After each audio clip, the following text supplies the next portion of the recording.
Give me a voice message, ठीक है? This call is now being recorded. आज का स्तर स्टार्ट करते हैं। फोर्थ टाइप कॉग्निटिव साइकोलॉजी का, after sensation, perception and attention. ठीक है, सेंसेशन हो गया, फाइव सेंसेस से मैंने किसी चीज को अपनी इंद्रियों से मैंने उसको ग्रहण करा। परसेप्शन हो गया, उसको ग्रहण करने के बाद मेरी धारणा क्या है। अटेंशन क्या है कि मैं कितनी सतर्कता के साथ उस चीज को सुनकर या उस चीज को सुन रही हूँ या उस पे मेरा कितना ध्यान है। अब आया मेमोरी। अब मेमोरी से तो ये बात मुझे क्लियर सभी को होगी होगी कि मेमोरी से यहाँ पे सीधा-सीधा तात्पर्य यहाँ पे आता है मेमोरी का, याददाश्त से। मीन्स कितना हम उसको रिटेन कर पा रहे हैं, कितना हम उसको याद कर पा रहे हैं। अगर हम मार्केट में किसी से मिले हैं, जस्ट ऐसे ही मान लीजिए कोई मिला हमें और हमारे पैसे नीचे गिर गए, उन्होंने उठा के मुझे दे दिए।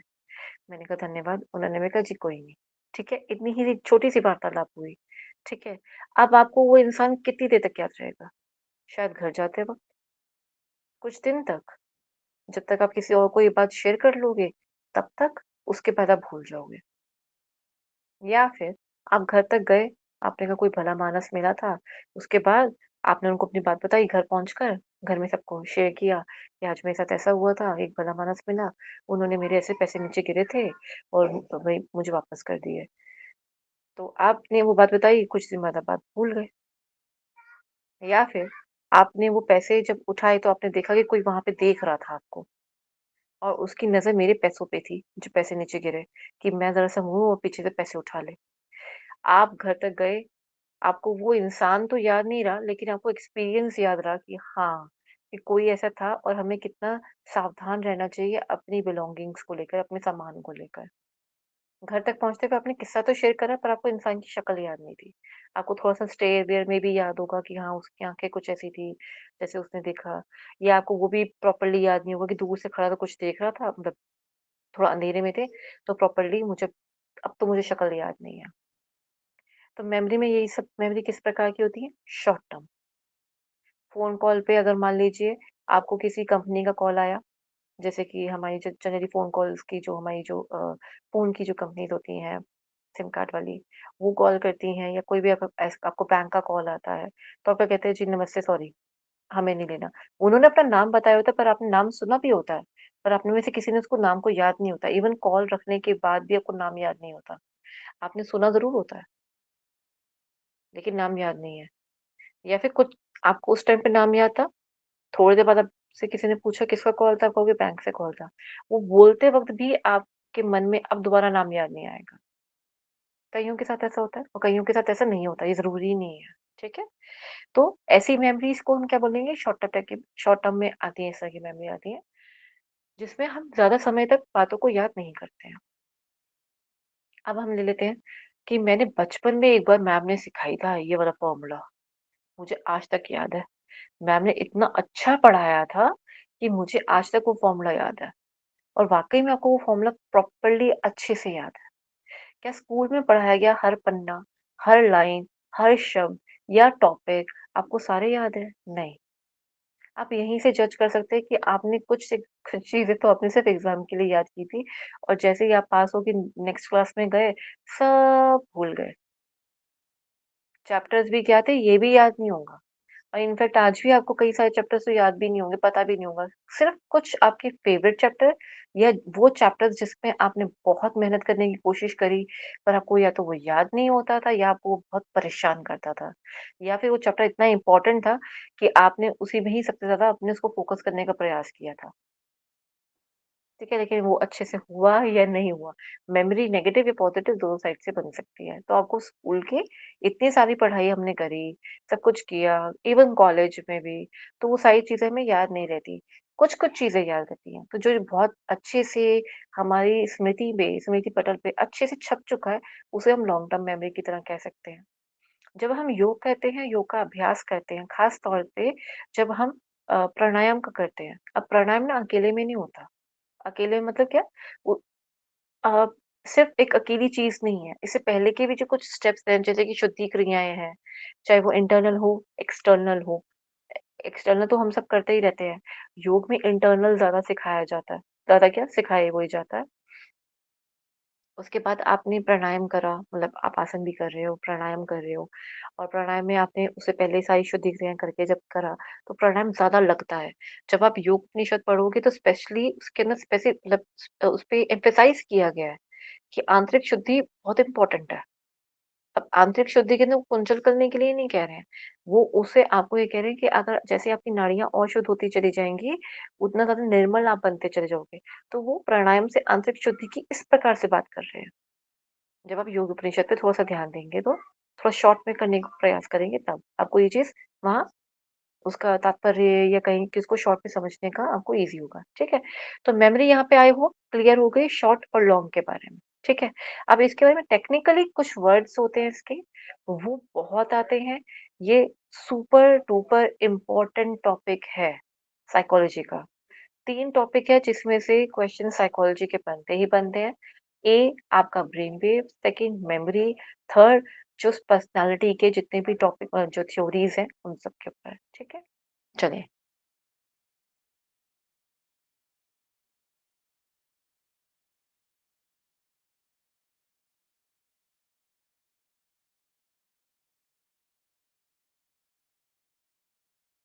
मेमोरी।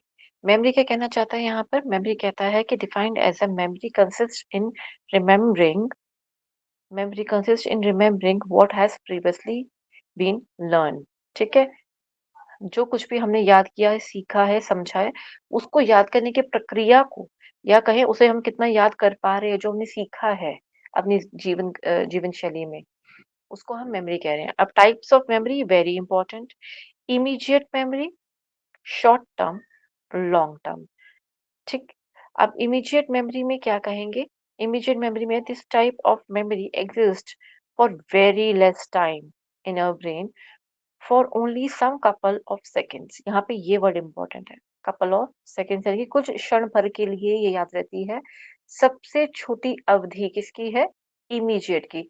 इमीडिएट का हिंदी में बोलेंगे तो इसको हम कहेंगे अभी, या बोलोगे तुरंत, या बोलेंगे जस्ट इससे पहले।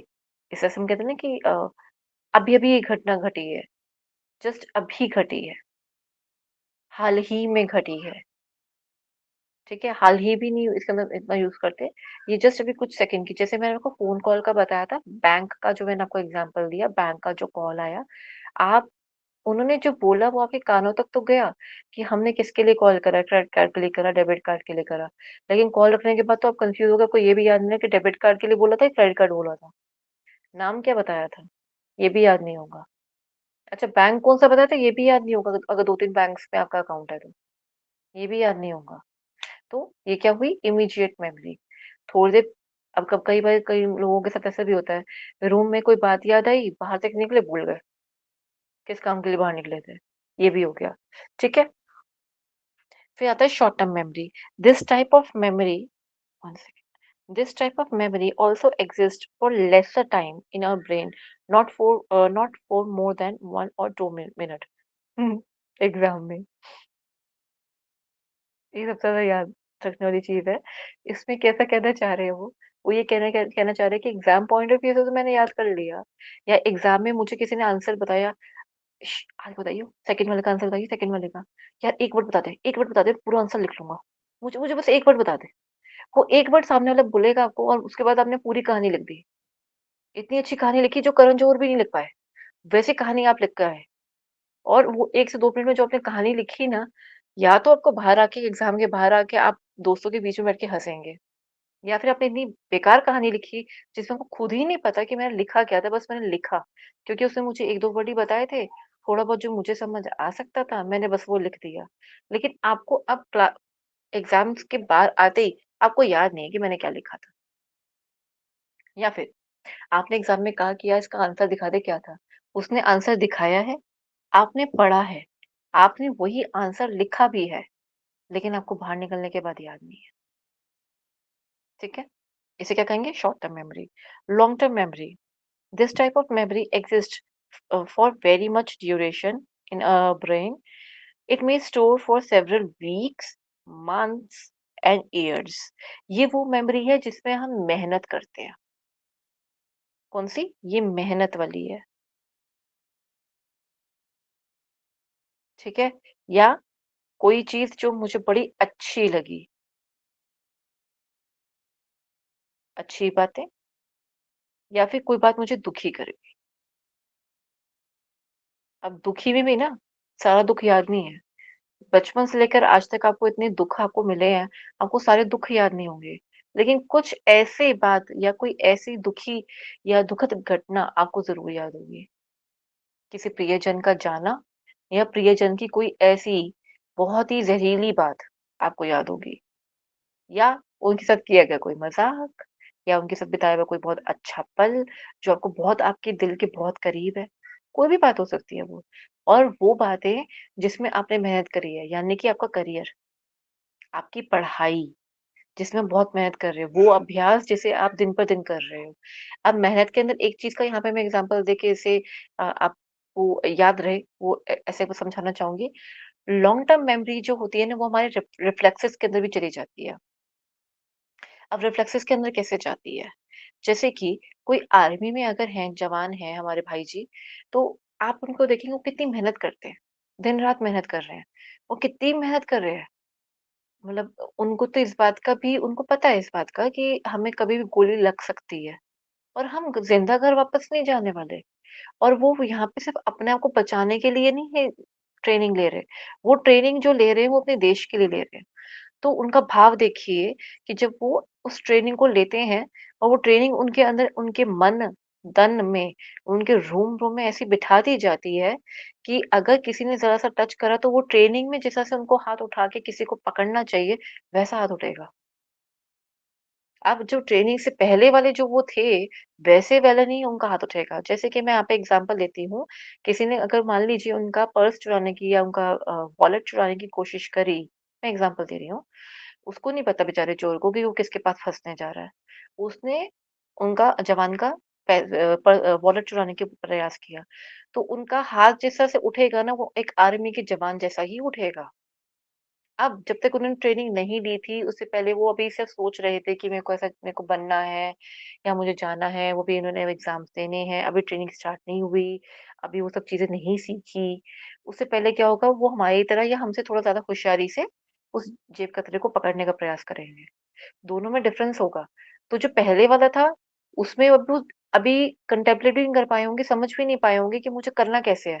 मुझे मारना है, पकड़ना है या कैसे पकड़ूँ सर से पकड़ूँ, हाथ से पकड़ूँ कॉलर से पकड़ूँ, क्या करूँ? ये आप समझ भी नहीं लाइक आम इंसान इस चीज़ को ठीक से समझ भी नहीं पाता उस टाइम पे कि कैसे करूँ मैं? मतलब भागूँ उसके पीछे, किसी और को चीख-मार के बुलाऊँ, क्या करूँ मैं? तो इतने में हम समझ भी नहीं पाते, लेकिन आर्मी जवान के अंदर जब हम आर्मी मतलब जब वहाँ ट्रेनिंग दी जाती है, तो ऐसी छोटी-छोटी चीज़ों को तो बिल्कुल नज़रअंदाज होता है, मतलब ये तो कुछ भी बीच में नहीं आती। पर उनको पता होता है कि ऑन स्पॉट कैसे पकड़ना है किसी को और कैसे अपनी चीज़ वापस लेनी है और कैसे वहाँ पे सामने वाले को छोड़ना नहीं है। तो ये उनको उनकी मेहनत जो है ना, उनकी मसल्स के अंदर आ चुकी है। मसल्स के अंदर वो मेमोरी बैठ चुकी है। मसल्स के साथ-साथ वो मतलब कि कहने का तात्पर्य ये है कि उनके रिफ्लेक्सेस के अंदर वो मेमोरी बैठ चुकी है। और मैंने बताया था कि अगर रिफ्लेक्सेस की कोई लाइक जो मसल्स में और जो रिफ्लेक्स की जो असली बात बता रही हूँ, वो थी आपके स्पाइनल कॉर्ड से रिलेटेड। स्पाइनल कॉर्ड में जो अपने खुद के रिफ्लेक्स उसके होते हैं without the brain if he is doing anything, वो जो याददाश्त जो उसने ले ली हुई है स्पाइनल कॉर्ड ने बना ली हुई है, तो वो सारा कुछ हम कहाँ से रिटेन कर पाते हैं, वो एमिगडाला के अंदर बहुत बड़ा रोल प्ले करता है। हमारी सबसे बड़ी याददाश्त का जो स्रोत है या कहें कि सेंटर है, वो एमिगडाला काम करता है। तो जो हम प्राणायाम में भी सारा काम करते हैं, वो उसी पे जाता है, ठीक है? तो प्राणायाम बहुत हिट करता है उसको। हिट करने का मतलब ये नहीं कि मारता है, कहने का मतलब ये है कि उसको हम और प्यूरिफाई करते हैं, उसके अंदर अपनी याददाश्त को बिठाते हैं, अपनी स्मृतियों को बिठाते हैं वहाँ से, ठीक है? यहाँ तक के सभी को क्लियर हो चुका होगा। जैसे कि ऑल्सो कॉल्ड परमानेंट मेमोरी जैसे कि हमारा नाम और हमारा पता। आई डोंट थिंक सो कि किसी को भी अपना नाम भूल गया हो या अपना यानी कि अपनी जन्म तिथि भूल गए हो कोई। ठीक है? यहाँ पे उन्होंने एक बेसिक एग्जांपल यहाँ पे भी दिया, ठीक है? फैक्टर्स अफेक्टिंग मेमोरीज़ ऐसी क्या-क्या बातें हो सकती है जिससे कि हमारी मेमोरी को अफेक्ट पड़े? एक होता है एक्सट्रिंसिक फैक्टर मीन्स बाहरी तौर पे, यानी कि वो जो मीनिंग ऑफ द मटेरियल, जैसे कि मटेरियल हो गया, अमाउंट ऑफ मटेरियल हो गया, डिस्ट्रैक्शंस हो गई, time required to vocalise the response, ठीक है।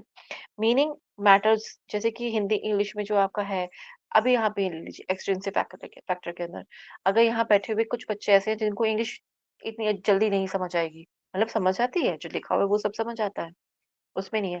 लेकिन जब बात किसी टॉपिक को समझने की है, तो वो इंग्लिश से ज़्यादा बेहतर प्रेफ़र करते हैं कि हमें, सॉरी, इंग्लिश से बेहतर वो प्रेफ़र करते हैं कि हमें हिंदी में समझाया जाए।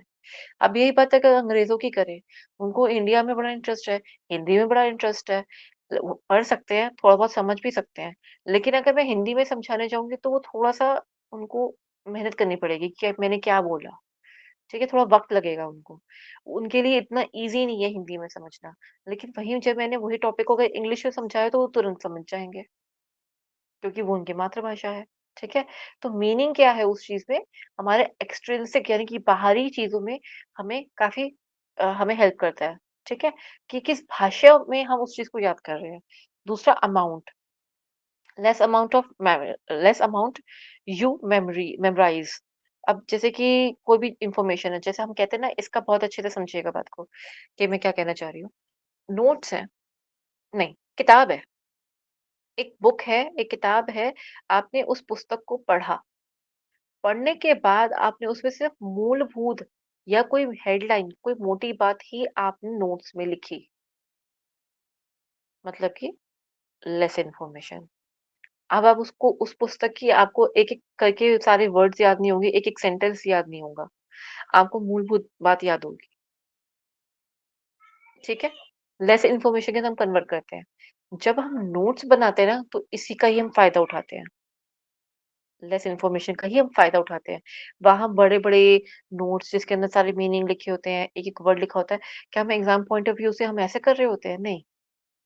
एग्ज़ाम पॉइंट ऑफ व्यू से हम ऐसा नहीं करते। एग्ज़ाम पॉइंट ऑफ व्यू से हम लेस इन्फॉर्मेशन बना के रखते हैं। क्योंकि मेरी मेमोरी जो होती है ना, लेस इन्फॉर्मेशन को ज़्यादा देर तक या ज़्यादा लंबे समय तक याद करती है। बड़ी-बड़ी बातों को नहीं इतना याद करके रखती।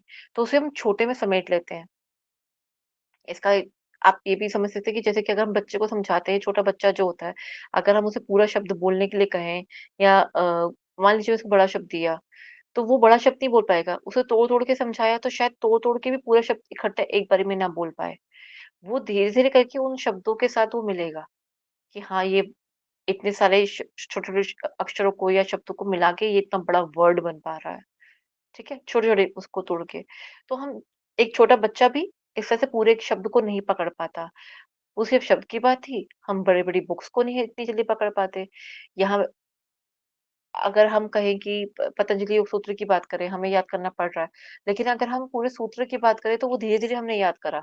हमने उसको 1 दिन से या 1 दिन में ही पूरा याद नहीं कर लिया। पहले हमने सूत्र को पूरा पढ़ा, फिर सूत्र के मीनिंग निकाले, फिर मीनिंग के बाद उसको एक शॉर्ट में हमने बना लिया। अच्छा, इसका मीनिंग ये है। शॉर्ट में करते हैं ना, आप वर्ड टू वर्ड तो याद नहीं करते हो। हालाँकि आपसे वर्ड टू वर्ड पूछा जाए तो आपको पता होगा। आप मीनिंग अच्छे से बता सकते हो, इसमें शक नहीं है। लेकिन अगर हम वर्ड टू वर्ड तोड़ के बिना, अगर मैं कहूँ कि इस वाले सूत्र का मीनिंग क्या है, तो कहोगे ये निद्रा के बारे में। अच्छा, अच्छा, ये वाला जो है ना, ये हमें किसके बारे में बताता है? हमें हमें ऋतुओं के बारे में बता रहा है। अच्छा, अच्छा, ये बता रहा है, ये 5 ऋतु हैं। अब आप पूरा तोड़ के या पूरा लंबा-लंबा नहीं बताओगे, उसको एक वर्ड के अंदर आपने खुद ही समाहित कर दिया, ठीक है? फिर distractions, due to distraction we are unable to learn and store things in our brain. अब डिस्ट्रैक्शन तो कोई भी हो सकती है। अब डिस्ट्रैक्शन के अंदर यहाँ अगर हम एग्ज़ाम के पॉइंट ऑफ व्यू से या नोट्स के पॉइंट ऑफ व्यू से चलेंगे, तो थोड़ा ज़्यादा जल्दी हमें समझ आएगा। डिस्ट्रैक्शंस क्या हैं? डिस्ट्रैक्शंस ये हैं कि अगर आपने बहुत बड़े-बड़े नोट्स बनाए हैं, वो आपको खुद को ही पढ़ने का दिल नहीं करेगा। अगर आपने उसके अंदर सिर्फ़ बुलेट पॉइंट्स में चीज़ें लिखी हैं, वो आप याद कर पाओगे। दूसरी डिस्ट्रैक्शन, दूसरे के नोट्स आप इतनी जल्दी पढ़ ही नहीं सकते, उसकी हैंडराइटिंग से आपको प्रॉब्लम आ सकती है। अपनी खुद की भी हैंडराइटिंग से प्रॉब्लम आ जाती है। ये लिखा क्या था मैंने? कुछ तो लिखा था। अब रेड में मार्क कर रखा है, कर इसका मतलब इम्पोर्टेंट होगा। याद ही नहीं आएगा कि लिखा क्या था, फिर आप ढूँढेंगे किताब के अंदर क्या था, ठीक? ये एक डिस्ट्रैक्शन बन जाती है, ठीक है? और फिर आता है मतलब वो चीज़ को आप नहीं याद करें, नोट्स अपने बनाए, इतनी मेहनत से बनाए। जब आपने बनाए तो आपको आपको पता था कि यार मैं ऐसा लिख रहा हूँ या लिख रही हूँ, तो मुझे बाद में याद रहेगा। लेकिन वो डिस्ट्रैक्शन आपने ऐसे खुद ही क्रिएट करके रख दी कि आपको खुद ही याद नहीं आ रहा कि मैंने यहाँ पे क्या लिखा था। आपके खुद के बनाए हुए नोट्स है तब भी। इसके अंदर डिस्ट्रैक्शन मेमोरी के अंदर एक और तरीके से हम इसको और समझ लेते हैं एक्सट्रिंसिक फैक्टर के अंदर ही। जैसे कि आपने जब पढ़ा या पढ़ाई कर रहे हो आप, तो आप किसी भी चीज़ को आप याद कर रहे हो, मेमोराइज़ कर रहे हो, तो आपको ये बात रहेगा यार उसने उस टाइम पे ऐसे डिस्ट्रैक्ट किया था, टॉपिक ना ये वाला चल रहा था। मैम ये पढ़ाई थी, इसने यहाँ पे इसने ये वाली बात बोली थी। हालाँकि उन्होंने डिस्ट्रैक्ट करा था उस पॉइंट पे, लेकिन आपको वो बात पूरी याद है कि आपको टॉपिक पूरा याद रह गया। आपने इसको पॉज़िटिव वे में ले लिया। अब कुछ चीज़ें ऐसी होती है जिसके अंदर हम याद नहीं कर पा रहे, यार बहुत डिस्टर्बेंस हो रही है, बाहर बड़ा शोर हो रहा है। मैम मेरी वो क्लास ना बड़ी मिस हो गई थी, बड़ी इंपॉर्टेंट क्लास थी, जिसके अंदर ना बड़ा शोर मच रहा था, मैं बाहर थी, घर में नहीं थी, इसलिए ठीक से क्लास ले नहीं पाई। मैं एग्ज़ाम्पल दे रही हूँ, प्लीज़ कोई इसमें ऑफेंड ना होए, ठीक है? तो हम क्लास ठीक से मैं ले नहीं पाई, इस वज़ह से मेरे को क्लास मेरी वो छूट गई। और जब एग्ज़ाम आया ना और एग्ज़ाम में वही क्वेश्चन आया, तो आप अपना वहाँ पे बैठ के आप उस चीज़ को अफ़सोस मनाएँगे कि वो डिस्ट्रैक्शन की वज़ह से मैं वो क्लास ले नहीं पाई थी और देखिए क्वेश्चन वहीं से निकल के आया। अब मेमोरी तो बन गई कि डिस्ट्रैक्शन हुई थी। आप याद नहीं कर पाए, ये वाली बात भी थी। लेकिन आपके दिमाग में ये बात बैठ भी गई कि मैं उसको याद नहीं कर पाई। अब मैंने आपको यहाँ पे 2 चीज़ें समझाने का प्रयास करा है। लेकिन अकेले में डिस्ट्रैक्शन क्या कहना चाह रहा है कि मेमोरी में कुछ ऐसे चीज़ें हैं जो अच्छा यहाँ से समझ लेते हैं इस बात को। जैसे कि मान लीजिए कि मेरी ना जो भाषा है, ठीक है? मैं हिंदी इतना अच्छा नहीं बोल पा रही, मैं इंग्लिश भी इतना अच्छा नहीं बोल पा रही। मैं तमिल साइड से हूँ, मान लीजिए। तो मेरी जो बोलने का तरीका है ना, वो आपको ना इतना अच्छा नहीं लग रहा। आपको समझ ही नहीं आ रहा मैं क्या बोल रही हूँ। अब जब समझ ही नहीं आया तो याद कैसे करोगे? पहली बात ये। मैंने आपको बुक दी इंग्लिश में, आपने कहा इंग्लिश में है, आपने पढ़ तो ली, लेकिन अब वो आपको इंग्लिश इतनी अच्छी नहीं है, आपको जगह-जगह बैठ के आपको उसका मीनिंग लिखने पड़ेंगे, तो वो ये भी आपके लिए डिस्ट्रैक्शन हो गया, जिसकी वजह से आप चीज़ को याद नहीं कर पा रहे। एक मेरी बोलने की वजह से हो गया, फिर इंग्लिश वाली बुक हो गई, आप समझ लीजिए किसी और डिस्ट्रैक्शन को समझ लीजिए, उसकी वजह से आप चीज़ों को अपने दिमाग में बैठा नहीं पा रहे हो। संस्कृत को ले लीजिए, सबकी संस्कृत इतनी अच्छी नहीं होती है। अब संस्कृत में लिखा है, मेरे को तो पतंजलि योग सूत्र याद ही नहीं होंगे, संस्कृत में लिखे हैं, कौन याद करेगा? मैं तो हिंदी वाला उसका मीनिंग याद कर लिया, मेरे को तो क्लियर हो गया कि हाँ, ये जो लिखा है ना, मैं ये पढ़ के बोल सकती हूँ कि हाँ, ये इसका मीनिंग ये है। अब मुझे इसका वर्ड वाइज़ नहीं पता इसका मीनिंग क्या है। तो द डिस्ट्रैक्शन यहाँ पे डिस्ट्रैक्शन क्या है? लैंग्वेज हो गई, ठीक है? अगेन इंग्लिश वाली लैंग्वेज थी, फिर वहाँ पे लैंग्वेज हुई, अभी यहाँ पे ये वाली लैंग्वेज हुई।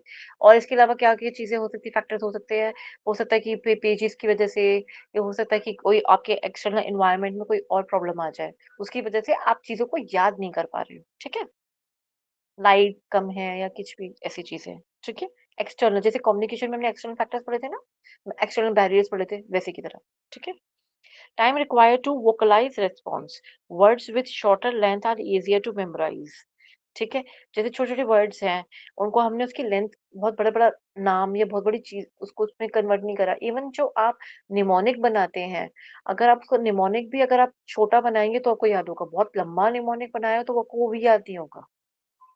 या तो आप चंक्स में बनाओ, छोटे-छोटे टुकड़ों में, पार्ट्स में बनाओ। अगर आप उसमें भी नहीं बना पा रहे हैं, बड़ा-सा बना लिया तो खुद ही याद नहीं रहेगा वो था क्या? वो कुछ था तो सही, कुछ-कुछ तो था। या फिर आपने उसको इतना छोटे शब्दों में आपने किसी चीज़ को बना के तोड़ के हमने उसको याद करने का प्रयास करा है कि मुझे पूरा का पूरा याद हो गया। अब निमोनिक की ही बात कर रही हूँ कि आपको पूरा एक कुछ मैंने कोई वो दिया मान लीजिए बोन्स दिए हैं। बोन्स के ऊपर आपको याद करना है। कलाई की बोन्स जो हमारी होती है हैंड की और फुट की जो हमारी बोन्स होती है, आपको उसके नाम याद नहीं हो रहे। ठीक है? अब आपने उसका नाम को याद करने के लिए आपने क्या करा निमोनिक बना लिया। उसको छोटे में डिवाइड कर लिया, ठीक है? वो आपके लिए ईज़ी हो गया याद करना। हालाँकि बड़े-बड़े वर्ड्स को आप याद नहीं कर पाए, ठीक है? तो किसी चीज़ को छोटा करके उसको हम याद कर सकते हैं। तो इसको एक बार ये देख लेते हैं कि क्या-क्या चीज़ें हमें ज़्यादा अफ़ेक्ट करती हैं एक्सट्रिंसिक फैक्टर के अंदर। एक मीनिंग करता है, एक उसकी लेंथ या उसका अमाउंट क्या कितने नंबर ऑफ चीज़ें हमें याद करनी है। जैसे कि मैथ्स में होता है ना, इतना मल्टीप्लाई या इतना प्लस, इतना माइनस, इतना ये, इतना वो। 10 चीज़ें दे दी, 10 तो आपको 10 मैंने क्वांटिटीज़ दे दी जिसमें प्लस, माइनस, मल्टीप्लिकेशन था। मुश्किल होगा ना? प्लस करने वाला साथ-साथ में फटाफट बोलते-बोलते प्लस भी कर जाओगे। लेकिन जब डिवाइड, मल्टीप्लिकेशन की भी चीज़ आ रही होगी, आप रुक जाओगे। तो अमाउंट जो है, यानी क्वांटिटी जो है, 10 नंबर का जोड़-तोड़ है, वो जो है, वो कम या ज़्यादा होना चाहिए। उससे भी हमारी मेमोरी पे इफ़ेक्ट पड़ता है। फिर डिस्ट्रैक्शंस हमने समझ ली, चाहे वो लैंग्वेज बैरियर हो या कोई भी बैरियर हो, ठीक है? पेपर हो, लाइट हो, शोर हो, कोई भी डिस्ट्रैक्शंस हो, ठीक है? टाइम हो गया, time required to vocalise response, यानी कि जो छोटी-छोटी जैसे कि हम कितना समय ले दे रहे हैं, किसी भी चीज़ को याद करने के लिए, उस पे रिस्पॉन्ड करने के लिए, छोटी चीज़ों पे हम जल्दी रिस्पॉन्ड करते हैं, बड़ी चीज़ें जो होती हैं, उस पे कम थोड़ा देर से रिस्पॉन्ड करते हैं, ठीक है? इंट्रिंसिक फैक्टर, यानी कि मेरे अंदरूनी फैक्टर्स की बात हो रही है। ये तो हो गया सब कुछ, आपके बाहर क्या चल रहा था, ठीक है? अंदर में क्या हो रहा है? एज, हम सब कहते हैं ना, वक़्त के साथ-साथ याददाश्त थोड़ी कमज़ोर हो गई है, वो वाली बात। मैच्योरिटी, मैच्योरिटी क्या करती है, आपको रियलाइज़ कराती है कि ये चीज़ ना वेस्ट है, इस पे ध्यान मत दो, इस पे ध्यान दो, ये चीज़ काम की है, इसको याद करो, ठीक है? विल टू लर्न, जहाँ चाह वहाँ राह, ठीक है? Medical condition, brain tumour, Alzheimer, इन केसेस में क्या होता है कि इन केसेस में न्यूरॉन्स को तो पता है उसे क्या करना है, उसको तो याद है, लेकिन वो बेचारा जब कैसे उस चीज़ पे एक्ट करना है, रिस्पॉन्स कैसे करना है, वो इतना डिले हो जाता है कि दूसरी चीज़ें, या हम फटाफट काम कर सकें, जिसे हम नॉर्मल दिनचर्या में अगर मैं आपसे पूछूँ कि आपका नाम क्या है? तो जिसको ये बीमारी होती है, वो इंसान क्या करता है, थोड़ा-सा सोच के बोलेगा, ठीक? जिनको ये डिसऑर्डर्स हैं, मेडिकल कंडीशंस हैं, वो थोड़ा सोच के बोलेगा, या फिर वो कुछ, अभी आपने बात बताई कि आपने ये काम ऐसे करना है, या आपने उनको बोला कि हमने मान लीजिए हमने कहीं जाना है और उसके बाद हम इतने बजे घर वापस आएँगे। वो भूल जाएँगे इस बात के लिए कि मुझे, अच्छा हमने कहीं जाना था, मैं तैयार तो होके बैठी हूँ, कहीं तो जाना होगा, लेकिन कहाँ कहा था इन्होंने जाने के लिए? और जस्ट अभी आपने पूरा प्रोग्राम बताया है, जिसकी वजह से वो तैयार भी हुए हैं। तो ये मेडिकल कंडीशंस हैं यहाँ पर, ठीक है? इंटरेस्ट, अब जिस चीज़ में मुझे इंटरेस्ट होगा, ज़ाहिर-सी बात है, मैं उस मुझे उसके लिए इस बाहरी तौर पे, या कहें कि माता-पिता को बोलना नहीं पड़ेगा, बेटा पढ़ाई कर लो, या ये चीज़ याद कर लो। नहीं, उसके लिए नहीं बोलना पड़ेगा। माँ-बाप को कभी नहीं बोलना पड़ता, बेटा गेम खेल लो या टीवी देख लो, माँ-बाप को बोलना नहीं पड़ता। बच्चे पहले ही देख रहे होते हैं, उनको जाके मना करना पड़ता है, बेटा छोड़ दो, टीवी छोड़ दो, बेटा गेम छोड़ दो, थोड़ी देर पढ़ाई कर लो। इंटरेस्ट नहीं होता ना बच्चों का वहाँ पर। अब जिस बच्चे का पढ़ाई में किसी सब्जेक्ट पर्टिकुलर सब्जेक्ट में इंटरेस्ट होगा, तो वो सीधा वो उसी बुक को खोलेगा। मान लीजिए किसी का मैथ्स में बहुत इंटरेस्ट है, वो बार-बार मैथ्स की बुक खोल के बैठ जाएगा। तो पेरेंट्स क्या कहेंगे कि बेटा मैथ्स तो आपने बहुत अच्छे से कर ली, उत्तीर्ण कर चुके हो, उसके अंदर महारत हासिल कर चुके हो, थोड़ा-सा इस सब्जेक्ट को भी देख लो, ठीक है? वो इस तरह से बोलेंगे, ठीक? Intelligence IQ level, normal IQ इतना होना चाहिए, 90 टू 100, ये देख लीजिएगा। इसमें आईक्यू लेवल भी पूछ लेते हैं एग्ज़ाम में, ठीक है? इंटेलिजेंस को नापने का आईक्यू लेवल कहते हैं, इंटेलिजेंट क्वेश्चन, ठीक है? रेस्ट एंड स्लीप, ये जो इंट्रिंसिक फैक्टर है, ये हम पीछे देख चुके हुए हैं। रेस्ट एंड स्लीप याद होगा, जब हम ब्रेन वेव पढ़ रहे थे कि सोना क्यों ज़रूरी है? ये क्वेश्चन उठाया था नवनीता जी ने उस टाइम पे, याद होगा आप सभी को, ठीक है? रेस्ट क्यों इम्पोर्टेंट है, स्लीप क्यों इम्पोर्टेंट है, ठीक है? ये इंट्रिंसिक फैक्टर्स हैं। Stages of memory, encoding, storage and retrieval, यानी कि मैंने जो ज्ञान लिया, उसे एन्कोड करने का मतलब ये है कि मैंने उसको अपने तरीके से समझा। मैंने अपना परसेप्शन बनाया, धारणा बनाई, अपने आप को से उसको समझा।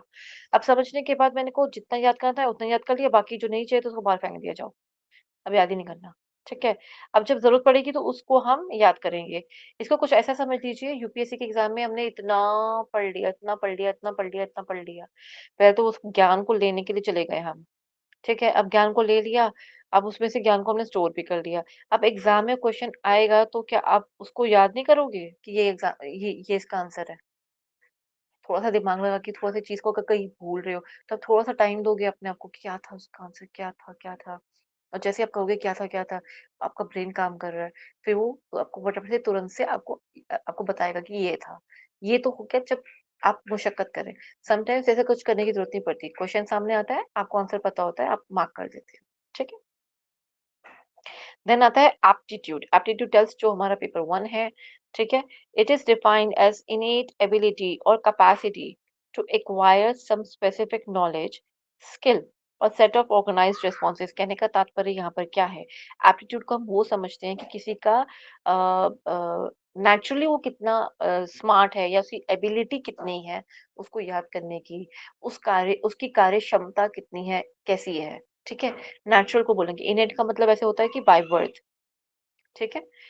To acquire some specific knowledge, किसी भी नॉलेज में, जैसे कि अगर हम यहाँ पे देखेंगे आप सभी का ना 10 यूनिट्स है हमारे पेपर 1 में, लेकिन किसी सभी की ना अलग-अलग इंटरेस्ट होंगे, उन 10 यूनिट्स में।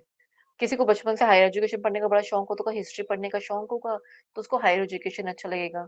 जिनको वातावरण के बारे में पर्यावरण के बारे में पढ़ने का शौक होगा या पढ़ते आ रहे होंगे, न्यूज़ में देखते होंगे, तो उनका पर्टिकुलर उस तरफ में ध्यान ज़्यादा होगा, न्यूज़ ज़्यादा देखते हैं या कुछ जो भी इस प्रकार से। तो वो जिस प्रकार का उसका स्किल ज़्यादा अच्छा है, किसी की मैथ्स बहुत अच्छी है तो उनको कहेंगे मेरा मैथ्स डीआई, एमआर और डीआई में मेरा बहुत अच्छा है, मैं तो उसको पकड़ लूँगा। ठीक है? तो एप्टीट्यूड में क्या है, कोई भी एक ऐसी चीज़, कोई भी एक ऐसी एबिलिटी या कैपेसिटी जिसके अंदर जो स्पेसिफिक नॉलेज के अंदर हम उसको ले रहे हैं, कोई भी स्पेसिफिक नॉलेज हम उसको एक्वायर करते हैं, हमारा स्किल उससे डेवलप होता है। अब ये तो मैंने पेपर 1 का एग्ज़ाम्पल दिया, हटा दीजिए पेपर 1, अब रियल लाइफ में आ जाइए। कोई एप्टीट्यूड की अगर नॉर्मल की बात करता है तो कहेंगे इसकी मैथ्स बड़ी अच्छी है। बहुत अच्छा, अरे इसकी याददाश्त इतनी अच्छी है, इसको हिस्ट्री बड़े अच्छे से याद है, डेट्स के साथ याद है इसको तो। या फिर हम कहेंगे अच्छा इसको पियानो बड़ा अच्छा बजाना आता है। बहुत अच्छा प्ले करते हैं piano and he knows everything about the keys, सब कुछ पता है और बहुत ऑर्गनाइज़्ड वे में ये हर प्रकार के उसको जवाब देते हैं। और या कहीं किसी को फैशन में बहुत इंटरेस्ट है, काम उनका कुछ और है, वो इंजीनियर है लेकिन उनको फैशन में काफ़ी अच्छा इंटरेस्ट है और वो जो इंटरेस्ट है, जो उनकी अ अ, जो ज़रूरी नहीं है कि एप्टीट्यूड ही आपका प्रोफ़ेशन भी हो। ये ज़रूरी नहीं है। बट आपको जज ज़रूर करा जाता है कि इसके अलावा जो आपकी प्रोफ़ेशनल चीज़ें हैं, जो करियर है, डिग्री है, इसके अलावा आपको और क्या-क्या आता है? या फिर आपको अगर ये भी आता है तो इसमें आपको और चीज़ें कैसी एक वैरायटी में और चीज़ें कैसे-कैसे आती हैं? आप अपने स्किल्स को और कैसे निखार रहे हो? आपने इसके साथ और क्या-क्या चीज़ें सीखी? आप कितने शार्प हैं? इस प्रकार से, ठीक है? थिंकिंग, हाँ जी, इधर डांसिंग आ गया, मैकेनिकल वर्क आ गया। थिंकिंग पैटर्न कैसे होता है? In case thinking we use और stored knowledge to solve various problems, ठीक, लेकिन we logically establish relationship among various objects in our mind. अब क्या चीज़ है, जैसे कि मान लीजिए मैं इसका एग्जांपल देती हूँ यहाँ पर। कोई गेम खेलते हैं, जैसे बच्चे भी आपस में खेलते हैं या आपने ऐसे गेम शोज भी देखे होंगे कि अभी आपको एक पिक्चर दिखाई और फिर कहेंगे इसको बड़े ध्यान से देख लीजिए। थोड़ी देर बाद ना आपसे पूछेंगे कि हाँ, जो एक पिक्चर दिखा, मान लीजिए एक पिक्चर थी, अ, ऐसे एक ट्री बना हुआ है, यहाँ एक हट है, ठीक है? और यहाँ 2 बच्चे हैं, ये लड़का और ये लड़की और लड़का, ठीक है? अब मैंने आपको कहा ये पिक्चर ध्यान से देख लीजिए, ठीक है? और मान लीजिए इसमें से किसी का एक ग्रीन कलर का है और किसी का ये रेड कलर की ड्रेस है, मान लीजिए, ठीक है प्लीज़? तो अगर मैं आपको यहाँ पे दिखाया और जैसे ही मैंने ये पिक्चर आपके यहाँ से हटा दी, अब मैं आपसे पूछूँगी बताइए कितने पेड़ थे? आप कहेंगे वो तो ध्यान नहीं दिया। अब जबकि मैंने आपको कहा था कि आपको ये चीज़ें याद रखनी है, ठीक है? आपको ये पिक्चर अच्छे से याद रखनी है, इस पे से क्वेश्चन्स पूछे जाएँगे। फिर आपसे कुछ मैंने क्वेश्चन्स पूछे, आपने कुछ के आंसर दिए, कुछ के नहीं दिए। लेकिन जिसने पता है उसको कि ये गेम है या वो अपनी मेमोरी को ज़्यादा और शार्प बनाना चाहता है, तो ऐसा इंसान क्या करते हैं, हमेशा ही कुछ चीज़ों को ना आपस में रिलेट करके चलते हैं। अच्छा ये लड़की है तो उसने देखो उसने लड़की वाले पिंक कलर रेड कलर का वो फ्रॉक पहन रखी है और देखो ये लड़का है ना इसने ब्लू कलर का कलर पहन रखा है, या फिर मान लीजिए दोनों ने ऑपोज़िट पहन रखा था। तो लड़का है तो उसने रेड कलर का पहन रखा है, वो लड़की है तो उसने ब्लू कलर के कपड़े पहन रखे हैं। तो आप थोड़ा-सा रिलेट करके याद करोगे इस चीज़ से। आपने ये नहीं कहना कि लड़के के ब्लू कलर का था, ये ग्रीन कलर का था, इसने पहना हुआ, इसने रेड कलर का पहना था। ऐसे रोबोटिक तरीके से याद नहीं करेंगे हम उसको, तो हम चीज़ों को जोड़-जोड़ के याद करेंगे। अच्छा एक घर के पीछे एक ही पेड़ था। और उसके अंदर एक घर, एक पेड़ और उस पे घर के अंदर रहते हुए 2 बच्चे जो बाहर खेल रहे थे और साथ में ऐसी-ऐसी कुछ चीज़ें बनी हुई थी। तो आपने उसको एक सीरीज़ में बना लिया। एक आपने उसको साथ में सब कुछ जोड़ लिया, एक पिरो लिया आपने माला के अंदर उस चीज़ को। तो जब आप ऐसा करते हैं इन रियल लाइफ़ भी, तो भी आपको चीज़ें जल्दी याद होती हैं और वो लॉन्ग टर्म तक रहती हैं। जब थिंकिंग पैटर्न को आप इस प्रकार से रखते हो, ठीक है? डिसीजन मेकिंग से हम देखते हैं कि डिसीजन मेकिंग किस प्रकार की है। इससे भी मेमोरीज़ में काफ़ी मतलब मेमोरी कैसी है उससे फ़र्क पड़ता है। जैसे कि डिसीजन मेकिंग में हम देखेंगे अच्छा ये नहीं करना और उस टाइम पे ये ऐसे हुआ था। जैसे कि एग्ज़ाम्पल देते हैं यहाँ पर अभी नया-नया मान लीजिए मार्केट में एक नया-नया ट्रेंड आया है कि लिंक पे क्लिक नहीं करना फ्रॉड होता है। आपने पहली बार न्यूज़ सुनी इस बारे में, ठीक है? आप पहले शख्स हैं, जिन्होंने इसके ऊपर न्यूज़ सुनी थी, ठीक है? और बाकी आपके आस-पास, घर के आस-पास अभी किसी को कुछ नहीं पता लिंक के बारे में, कि उससे फ्रॉड भी हो रहे हैं, कुछ नहीं पता किसी को, कुछ भी नहीं। तो आपके पास बैठे हुए कोई, आपके प्रियजन ही हैं और वो क्लिक करने वा उन्होंने कहा कि ये ना बैंक वालों की तरफ से ना इनका कॉल आया था क्रेडिट कार्ड के लिए, बड़े सस्ते में दे रहे हैं। वो कह रहे हैं कि इस पे क्लिक कर लेना और मेरे को कार्ड मिल जाएगा, क्रेडिट कार्ड मिल जाएगा। आप एकदम से आप जागरूक हुए। आपने कहा नहीं, नहीं करना क्लिक। मैंने अभी भी न्यूज़ देखी थी।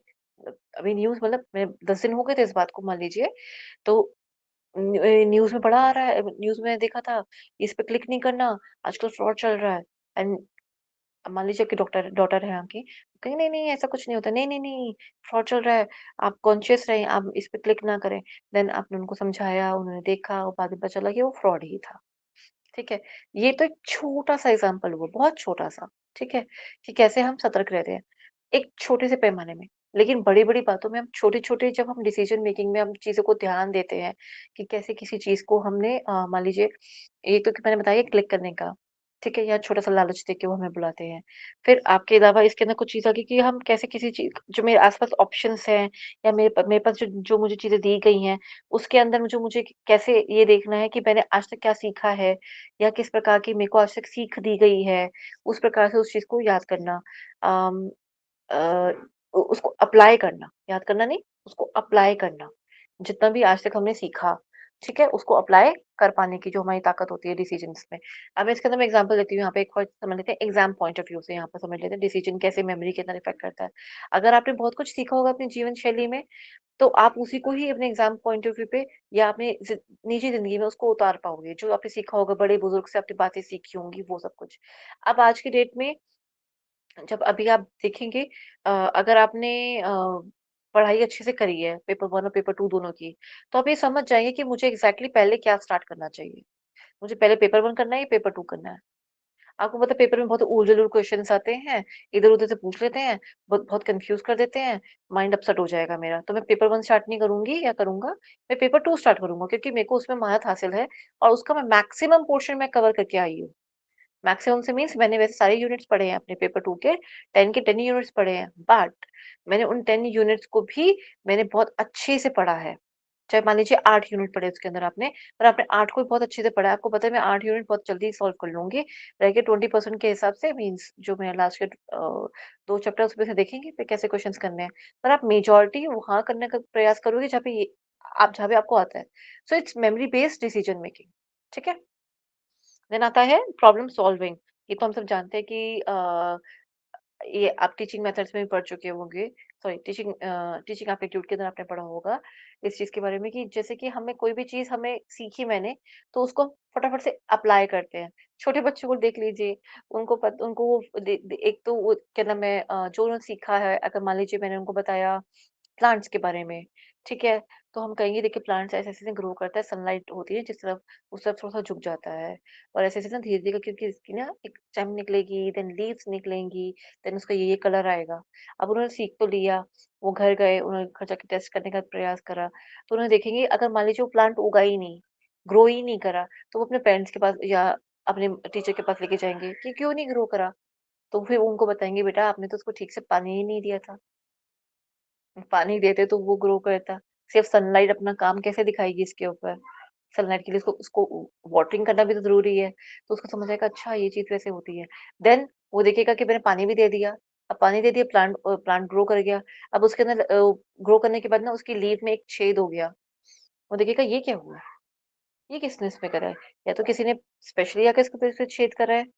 कोई बिल्ली खा गई इसको? क्या हुआ इसको? कुछ समझ नहीं आया। आप अपना दिमाग लगाई जा रहे हो, आपको अभी भी समझ नहीं आया। फिर से आप पेरेंट्स के पास गए या टीचर के पास गए, आपने कहा ये इस पे छेद हो गया। वो कहेंगे बेटा इस पे कीड़ा लग जाता है, ये वाला प्लांट है इस पे कीड़ा लग जाता है, ठीक है? अब अब मान लीजिए पेरेंट्स या टीचर्स में से अभी आस-पास कोई अवेलेबल नहीं है। आप खुद से सर्च करो तो क्या करोगे? बुक्स देखोगे, गूगल करोगे, आज की डेट में तो काफ़ी कुछ अवेलेबल है ना। तो अपनी तरफ से उस प्रॉब्लम को सॉल्व करने का प्रयास करोगे। आइदर आप उनके पास जाओगे जिनसे आपने आज तक उस ज्ञान को लिया। तीसरा एग्जाम्पल लेते हैं इसके अंदर ही, कीड़ा लगा तो आपको याद आएगा, हाँ पेस्टिसाइड डालने से ना ठीक हो जाता है, मैं ना वो डालता हूँ, उसे डालने से ये हो जाएगा। फिर आपने एक और चीज सीखी थी कि ये ना जो प्लांट है ना वो थोड़ा सा उस तरफ को झुकाव कर जाएगा, तो ना ये झुके ना, इस तरफ पूरे में प्लांट खराब हो जाएगा, तो मैं एक स्टिक लगा देता हूँ और उससे प्लांट को थोड़ा सा टाई कर लेता हूँ, उससे मेरा प्लांट उस तरफ नहीं गिरेगा। आपने पहले से ही इन सब चीजों को, कहते हैं ना कि आपने इन सब चीजों को अपनी तरफ से तैयारी करके रखा था। तो ये छोटी-छोटी जो होती है प्रॉब्लम सॉल्व करने, ये तो मैंने बहुत छोटा-सा एग्जांपल दिया, बेसिक एग्जांपल दिया है। इन रियल लाइफ भी ऐसी बहुत सारी चीज़ें काम आती है। इसका हम सिंपल सा एक और एग्जांपल समझ लेते हैं यहाँ पर, जो आप पढ़ाई कर रहे हो, जैसे कि मान लीजिए किसी ने एमबीए करी है, अ, मान लीजिए मार्केटिंग में मान लीजिए करी है उन्होंने, एमबीए करी है, ठीक है? मार्केटिंग में तो अपना जो पढ़ाई उन्होंने करी है, जो वो सीख कर आए हैं, वही तो वो अपनी जॉब में लगाएँगे। वही तो वो अपनी जॉब पे क्वेश्चंस को या अपनी जो प्रॉब्लम्स है उसको सॉल्व करने में लगाएँगे, ठीक है? इस प्रकार से हम अपनी याददाश्त या अपनी मेमोरी को कहाँ-कहाँ किस प्रकार से यूज़ करते हैं वो देखते हैं हम। अपने आस-पास हर चीज़ को देखते हैं। अब शेयर मार्केट में लोग देखते हैं, ओह! वहाँ पे लड़ाई हुई है ना, अब देखना शेयर मार्केट में इस चीज़ का रेट नीचे गिर जाएगा। ओह! अच्छा वहाँ पे ग्रोथ हो गई है, अब देखना शेयर मार्केट में इसका इसका रेट बढ़ जाएगा, चलो उसको खरीद लेते हैं। उसको नहीं खरीदते हैं। तो आप अपनी अपनी समझ को, अपनी जो आपकी मेमोरी है, कैसे आप उसको हर चीज़ को समझ रहे हो, क्योंकि आप यहाँ पे समझा नहीं रहे हो किसी को, लेकिन आपको ये बात अच्छे से पता है कि कैसे ये चीज़ें काम करती है। Technically you know the things कि कैसे चीज़ काम करेगी, क्यों रेट नीचे डाउन होंगे, क्यों ऊपर होगा। These are stored in your memory, okay? उसके लिए आप सामने वाले को नहीं मैथमेटिकली नहीं बताओगे कि अच्छा इसके बाद ना ऐसे होगा, ऐसे होगा, ऐसे होगा। मैथमेटिकली आप कुछ नहीं समझा रहे हो, ठीक है? चलिए, मेमोरी का आपने ये वाला पॉइंट समझ लिया है। इसके बाद और पॉइंट्स इसके अभी आएँगे, ठीक है? अभी नहीं है, अभी हम बिहेवियर साइकोलॉजी की तरफ चल रहे हैं। इसके और भी पॉइंट्स आएँगे, पर इसमें लर्निंग भी तो था।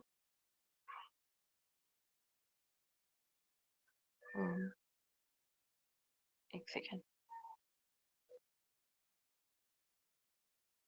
लर्निंग हम कर चुके थे ना? नहीं मैम। नहीं, ये मैंने बताया था ना, मोटर लर्निंग और ये सब कुछ नहीं बताया मैंने? नहीं। ओके, ठीक है। 1 मिनट मैं ज़रा देख लूँ कि कौन-कौन से कोई रह तो नहीं गया हमारे जो टॉपिक इसमें आता है।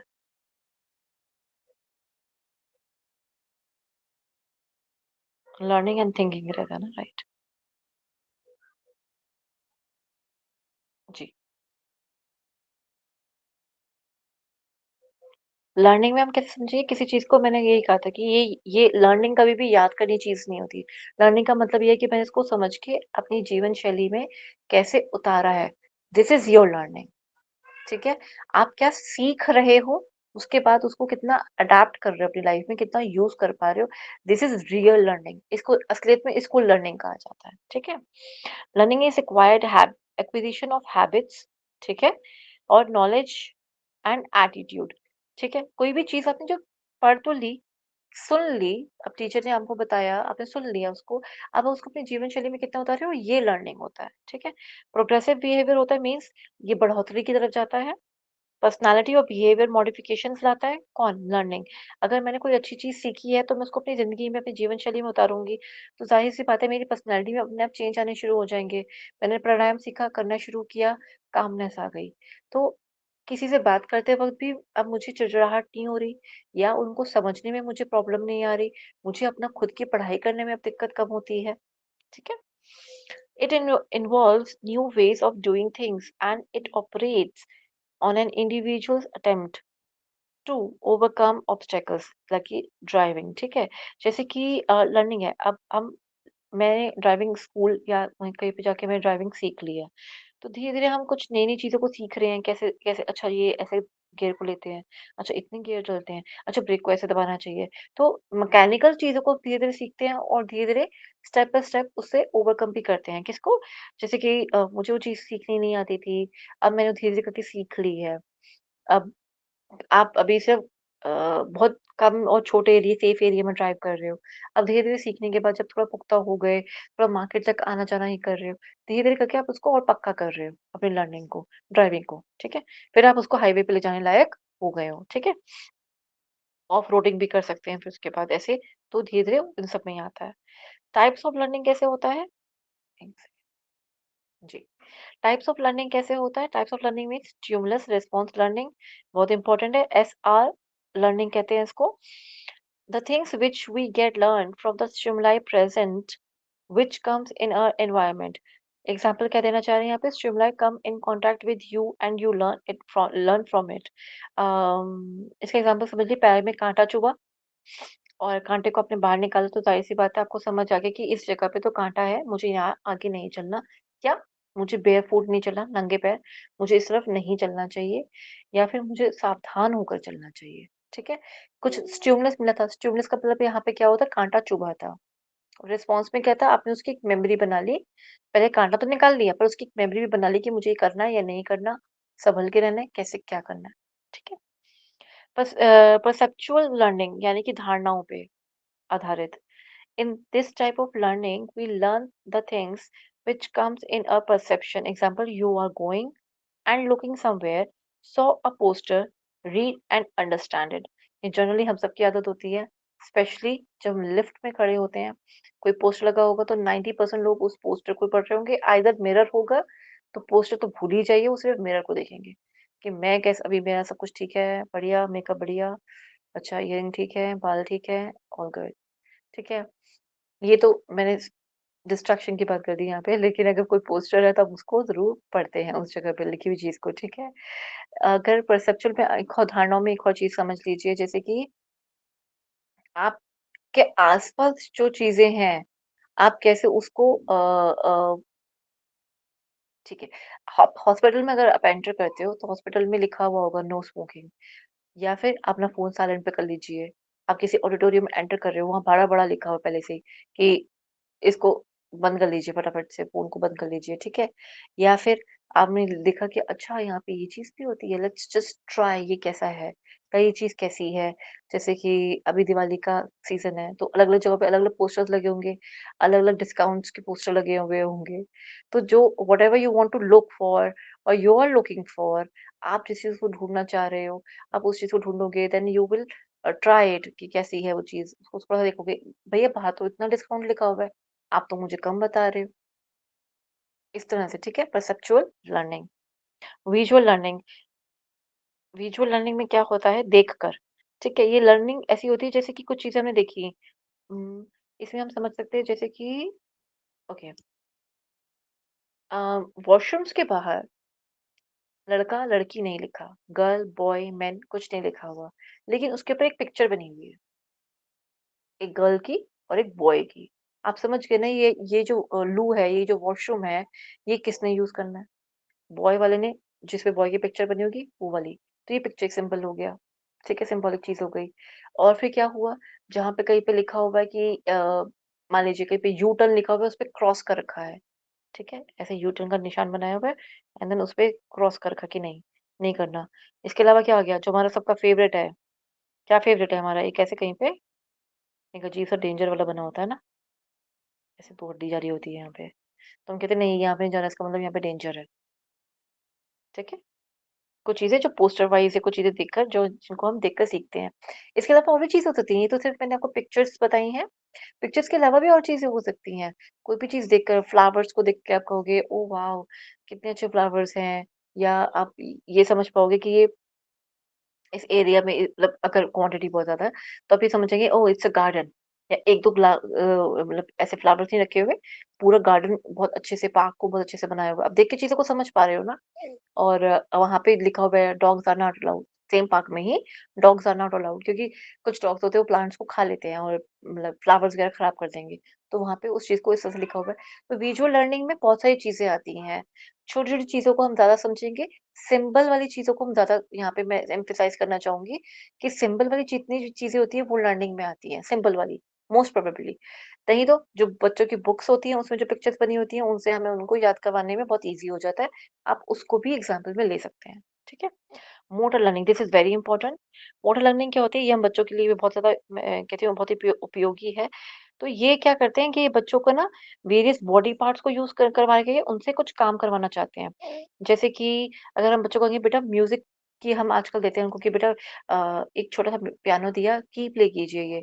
जी, आप इसकी कीज़ को प्ले कीजिए और देखिए कितना अच्छा धुन निकल रहा है।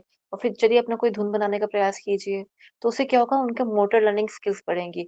मोटर लर्निंग स्किल्स का मतलब क्या है उनकी ब्रेन की एक्टिविटी है वो ज़्यादा बढ़ेगी, ठीक है? ब्रेन छोटे-छोटे स्किल्स अगर आप उनको सिखाते हैं, डांस सिखाते हैं, डांस में क्या पूरी ऑल ओवर बॉडी का मतलब उसके अंदर रिलेशन आता है, सर से लेकर पाँव तक। उसके अंदर पूरी बॉडी के अंदर होल्ड कैसे करना है, स्टेप्स कैसे बनाने हैं, देन लिप सिंक है, then everything, everything is included. तो जो चीज़ हमारी ब्रेन से रिलेटेड होती है, वो हम उसको मोटर लर्निंग के अंदर इंक्लूड करते हैं। देन प्रॉब्लम सॉल्विंग आ गई। ठीक है? लर्निंग के अंदर प्रॉब्लम सॉल्विंग कैसे आ गया? कि किसी भी प्रकार का कोई भी जो चीज़ मैंने आज तक सीखी है, जैसे कि मान लीजिए अच्छा बचपन में कभी सीखा था कैसे साइकिल को या नहीं साइकिल नहीं लीजिए आप समझिए इसको लर्निंग में कि पहाड़ों पे नहीं, इसका एग्ज़ाम्पल ड्राइविंग का आप लीजिए कि अगर ऊपर की तरफ स्लोप की तरफ जा रहे हैं, तो हमें कैसे ब्रेक मारते हुए ऊपर की तरफ लेके जाना है। अगर स्लोप कुछ ज़्यादा ही स्टीप आ गया, तो आपको उस पे चढ़ना है या नहीं चढ़ना है। वहाँ आपको कैसे ड्राइविंग करनी है। वो अगर आपको आती है देन उस जगह पे या उस जगह पे आप उसको क्रॉस कर पाओगे। अदरवाइज़ आपको कोई ड्राइवर हायर करना पड़ेगा या फिर आप नहीं कर पाओगे। ठीक है? एक तो ये मैंने जैसे बेसिक एग्ज़ाम्पल दिया।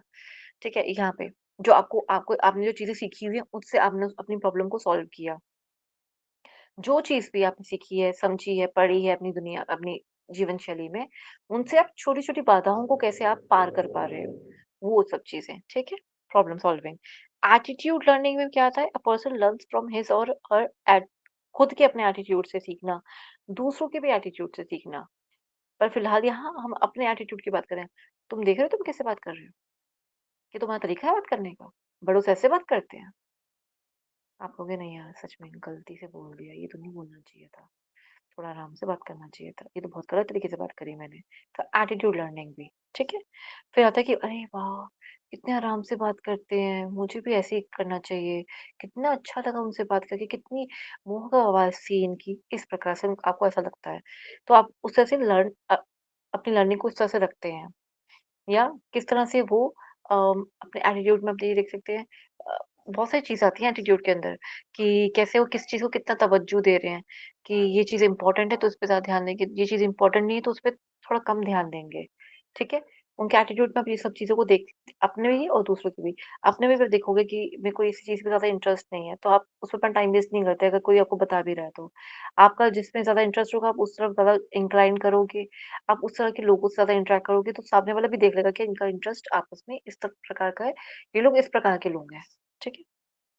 पेयर एसोसिएट लर्निंग अब इसमें क्या होता है कि कुछ तरह कहते हैं कि कुछ लोगों के ना बड़े एक मिनट इसको देख लेते हैं।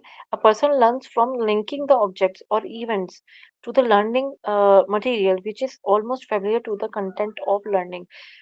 जैसे मैंने कहा ना कड़ी बना के हम याद करते हैं, जोड़-जोड़ के, माला में पिरो-पिरो के, इस तरह से कि प्रीवियस चीज़ को नई वाली चीज़ के साथ जोड़ के हमने पढ़ लिया। अब इस टाइम पे भी मैं कई सारी चीज़ें क्या कर रही हूँ, इस टाइम पे जो हम पढ़ रहे हैं वो पेयर लर्निंग की तरह ही पढ़ रहे हैं। कोई नई चीज़ अगर आप सीख रहे हो, तो जो आप पिछला सीख चुके हो, उसी को तो मैं एग्ज़ाम्पल दे-दे के आपको लिंक करवा के एक नई चीज़ समझाने का प्रयास कर रही हूँ। ठीक है? इसे क्या कहेंगे पेयर एसोसिएट लर्निंग। ठीक। फैक्टर्स क्या अफ़ेक्ट करते हैं इनको? फैक्टर्स अफ़ेक्ट करते हैं फैक्टर्स अफ़ेक्टिंग टाइप ऑफ लर्निंग जैसे कि नेचर हो गया लर्निंग का, मेथड कैसा है आपका, कितनी मात्रा में आपको उस चीज़ को आपको याद करना है और मीनिंग क्या है उसका। मटेरियल का। तो इन सब चीज़ों में सेम बिल्कुल वैसी ही बात आ रही जैसे मेमोरी में थी, करेक्ट? नेचर को छोड़कर, नेचर और मेथड को छोड़कर। अमाउंट ऑफ लर्निंग और मीनिंग ऑफ मटेरियल दोनों ही उसमें भी आते हैं, मेमोरी के अंदर भी आते हैं। सेम ऐसा ही हमारा लर्निंग में भी आता है कि नेचर ऑफ लर्निंग कैसी है इसकी, मैकेनिकल है स्किल बेस्ड है, मतलब कि नॉन मैकेनिकल है, किस प्रकार की है। मेथड क्या है, इसको याद करने का तरीका कैसे है? अगर मैथ्स का है तो किस प्रकार से याद करोगे? मैकेनिकल है तो स्टेप बाय स्टेप कैसे आपको चीज़ें याद करनी है, वो उस प्रकार से मेथोडोलॉजी किस प्रकार से है। जैसे केमिस्ट्री में लगा लीजिए, केमिस्ट्री में कुछ केमिकल्स ऐसे होते हैं कि एक के बाद दूसरा तब डलेगा। आप डायरेक्टली उसको पहले नहीं ऐड कर सकते। ठीक है, छोड़िए केमिस्ट्री छोड़ दीजिए। आप कुकिंग ले लीजिए, कुकिंग में कहते हैं कि नमक आखिरी में डालना चाहिए। ये सब आपको पता है कि क्यों डालना चाहिए, राइट? लेकिन अब मेथड क्या है? बनाने का तरीका यही है। पहले वॉश करोगे या खाना बनाने के बाद फिर सब्ज़ी को वॉश करोगे? नहीं, ऐसा तो कोई नहीं करता ना। तो पहले हम खाना बनाने से पहले ही हम जब अपनी वेजिटेबल्स होती है उसको वॉश करते हैं, फिर उसके बाद उसको कट करते हैं and then we will start cooking, ठीक है? ऐसा तो नहीं है कि सब बस ऐसे डाल दिया और उसके बाद कहेंगे ओह! अब तो धोना है ना, वेजिटेबल तो गंदी आती हैं, इसको तो धोना चाहिए हमें। तो मेथड्स क्या हैं? वैसे तो बहुत बेसिक बात थी, ऐसा तो शायद कोई भी नहीं करता होगा, पर इस प्रकार से मेथड्स क्या है उसको हम देखते हैं, उसको हम समझते हैं।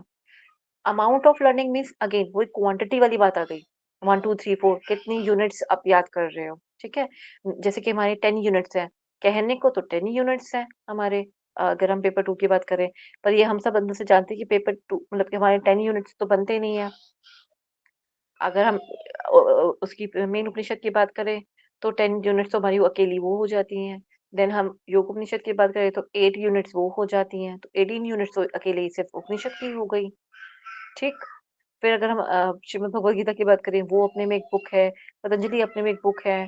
तो कितनी कितनी क्वांटिटी कितनी है, अमाउंट कितना हो गया ना उसके अंदर, कितना कितना कुछ याद करना है। कहने को तो सिर्फ़ 10 यूनिट के अंदर यूजीसी नेट ने डिवाइड करके दे दिया हमें, पर हमें कितना याद करना है? अगर हम उसको और ब्रेक करके देखेंगे तो हमारे लिए बहुत बड़ा सिलेबस है, बहुत वास्ट है। ठीक है? फिर मीनिंग ऑफ मटेरियल वही जो मैंने आपको समझाने का प्रयास किया था कि संस्कृत में है, तो संस्कृत का मैंने सिर्फ़ मीनिंग निकाल लिया कि हाँ, मूलभूत क्या मीनिंग है इसका ये वृत्तियाँ बता रहा है। अच्छा ये निद्रा वृत्ति है, विकल्प है, विपर्य है और निद्रा है और ये हमारी सारी स्मृतियों के बारे में सॉरी हमारी ये वृत्तियों के बारे में बता रखा है।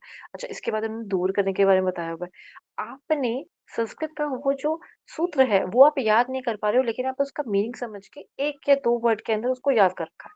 That's it. उसके बाद आप किसी को एक्सप्लेन अभी ऑन स्पॉट करना चाहो शायद ना कर पाओ। लेकिन आपको ये पता होगा कि मेरे पास एग्ज़ाम में अगर क्वेश्चन आएगा तो मैं उसको सॉल्व कर सकता हूँ। फिलहाल अभी एग्ज़ाम पॉइंट ऑफ व्यू से वही चीज़ चाहिए अभी। पर कुछ बच्चों ने उसको समझ लिया हुआ है, पर वर्ड टू वर्ड भी समझा सकते हैं, सब कुछ कर सकते हैं। लेकिन उस जस्ट एक माला में पिरोने के लिए कि मेरे को पूरा की पूरी किताब अच्छे से याद रहे, उन्होंने एक-एक वर्ड के अंदर उसको समाहित करके पूरा याद किया हुआ है। ठीक है? Factors affecting man sorry factors affecting man and material in learning, text books, libraries, voice of the teacher. I am sorry मुझे नहीं पता मेरी voice I don't think so but I am sorry अगर मेरी वॉइस इतनी अच्छी नहीं है तो please adjust and I am sorry I apologise for that कि कैसे आपको एक टीचर का जो आपके जो मेंटोर है उनकी पिच उनकी वॉइस वो कैसे अफेक्ट करती है मैं इसका एग्जांपल देती हूँ कुछ ऐसे टीचर्स होते हैं जिनकी आवाज बड़ी दबतर होती है आओ बच्चों चलो आज ये हम पढ़ेंगे चलें जाग जाएं कुछ बच्चे ऐसे होते हैं कुछ टीचर्स ऐसे होते हैं और कुछ होते हैं बहुत सॉफ्टली जैसे हमारी प्रीतिका मैम जी हैं बहुत सॉफ्टली बहुत कामली वो हमें पढ़ाते हैं कि ये चीज़ ऐसे लिखी है समटाइम्स वी फील कि सो जाते हैं। बहुत अच्छा बता रही है मैम। मतलब ये अच्छे वाला मैं पॉज़िटिव में बोल रही हूँ, बुरे में नहीं।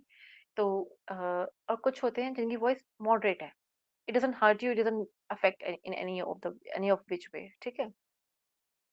लाइब्रेरीज़ हो गई, जहाँ पे आपको मटेरियल मिल जाएगा। आपको बहुत कुछ परचेज़ करने की ज़रूरत नहीं है। देन टेक्स्ट बुक्स हो गई, टेक्स्ट बुक्स कौन-सी रेफ़र करनी चाहिए, ये भी अफ़ेक्ट करता है हमारी लर्निंग पे, ठीक है? टेक्स्ट बुक्स आपने मँगवा ली, अब आप देख रहे हो कि इसमें से आधी चीज़ें तो काम की नहीं है। कोई फ़ायदा उस बुक का? नहीं, हमें कोई फ़ायदा नहीं हुआ उस बुक का।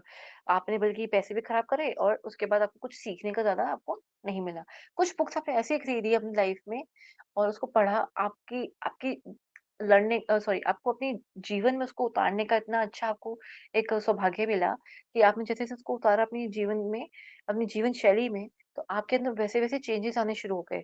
अब इसका एक बहुत ही बेसिक एग्ज़ाम्पल है, हम सब जानते हैं श्रीमद् भगवद गीता। हम सब पढ़ रहे हैं, ये एक ऐसा टेक्स्ट है जिसको हम सब पढ़ते हैं, उसको अपनी जीवन शैली में उतारने का अभ्यास करते हैं और वाक़ई में हमारे अंदर बहुत अच्छे-अच्छे चेंजेस भी आते हैं, ठीक है?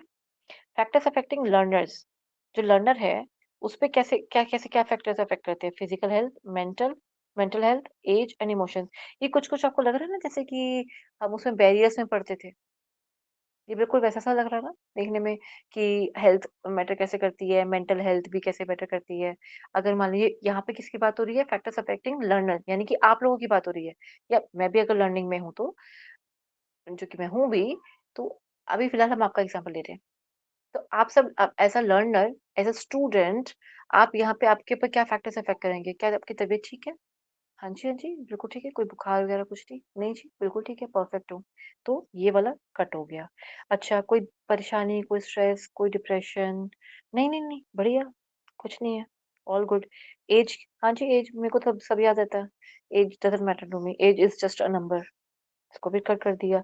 इमोशंस, अभी जस्ट अभी बाहर बैठे थे, तो लड़ाई हो गई, तो बुरा हो गया, ठीक है? अब इमोशंस साथ नहीं दे रहे।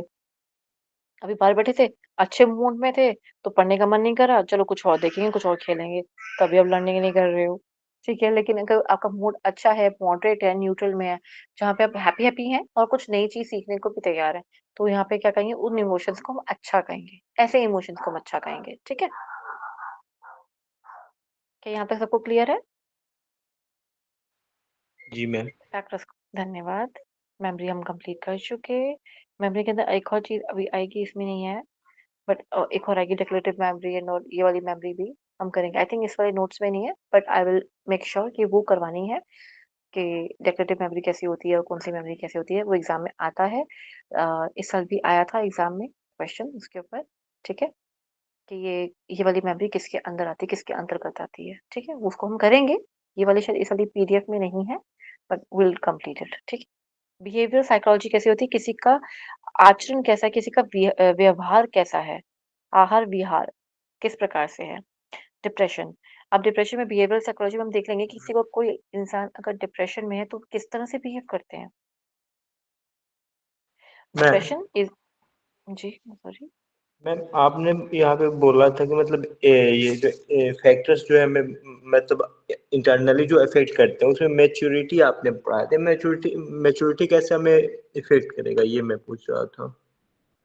बहुत सिंपल है, देखें अगर कोई छोटा बच्चा है, क्या मैं उसको ये समझा सकती हूँ यहाँ बैठ के जो इस टाइम पे हम साइकोलॉजी पढ़ रहे हैं? नहीं। नहीं, that comes with the maturity. अगर मान लीजिए उसकी एज एज पे मत जाइएगा, ठीक है? उसकी एज पे मत जाइए, खेलने-कूदने की एज है, लेकिन उसके मतलब उनके जीवन में कुछ ऐसी घटनाएँ घटी, जिसकी वजह से वो बच्चा बहुत जल्दी उसको बड़ा होना पड़ा। अपनी उम्र से पहले उसको बहुत बड़ा होना पड़ा। ऐसे बच्चे से अगर आप इस प्रकार की बातें करेंगे, वो समझ जाएगा। क्या आप मेरा भाव समझ रहे हैं? अगर मान लीजिए मैं जी ऐसे कहना मैम। नहीं चाह रही। जी, कइयों के साथ ऐसे बुरी घटना घट जाती हैं कि बहुत छोटी उम्र में उन्होंने बहुत कोई ऐसा हादसा या कुछ देखा होता है, तो वो उनके अंदर से बचपना खत्म हो जाता है और बहुत जल्दी बड़े हो जाते हैं। ऐसे बच्चों के साथ आप शेयर कर सकते हो। तो कहने का तात्पर्य क्या हुआ? मैच्योरिटी वर्ड यूज़ किया यहाँ पर। इसलिए मैच्योरिटी वर्ड को यहाँ पे यूज़ करना चाहा इन्होंने कि वो किसी भी एज पे आ सकती है। चाहे वो छोटे बच्चे पे आए, अब कुछ लोग होते हैं 30 साल के हो जाते हैं लेकिन बचपना नहीं जाता। अरे 50 साल के हो जाते तब भी उनके अंदर से बचपना नहीं जाता। वो कुछ चीज़ों को वैसे समझते ही नहीं है, सीरियस लेते ही नहीं है बातों को। आप उनके साथ वैसी सीरियस बात कर पाओगे? वो क्या वो ऐसी ऐसी सीरियस टॉक को या सीरियस चीज़ को समझ पाएँगे, आपके साथ लर्न कर पाएँगे? नहीं कर पाएँगे। अब कुछ लोगों की मैच्योरिटी किस तरह से कैसे रेंज कर रही है और किस किस तरह से उन्होंने मैच्योरिटी अटेन करी है अपनी ज़िंदगी में, ये भी बहुत मैटर करता है। ठीक है? जी मैम। आई थिंक आज का टाइम हो चुका है, हम डिप्रेशन कल से करें तो बेहतर रहेगा। बाकी आप सब कहें तो मैं जी कर मैम। दूँ। ठीक है? जी मैम काफी मैम समय हो गया। हाँ जी, समय हो गया है और डिप्रेशन थोड़ा-सा बड़ा है और इसमें से क्वेश्चंस 1-2 बार आए हुए हैं डिप्रेशन से। ठीक है? इसको हम फिर कंटिन्यू करेंगे कल के स्तर में, आज नहीं। चलें।